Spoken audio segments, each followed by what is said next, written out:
Okay guys, just open your settings application, then select Bluetooth.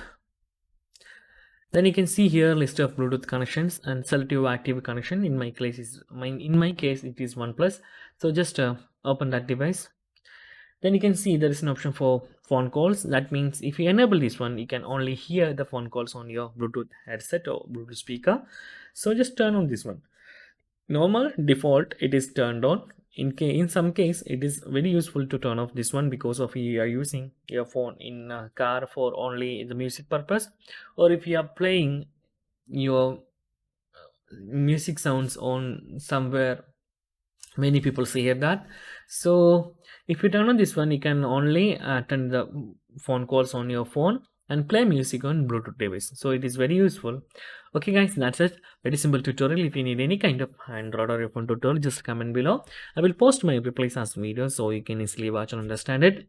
And if you enjoy this video, please like, comment, share and subscribe our channel for getting more videos like this. Thank you so much for watching. Have a nice day. Bye bye.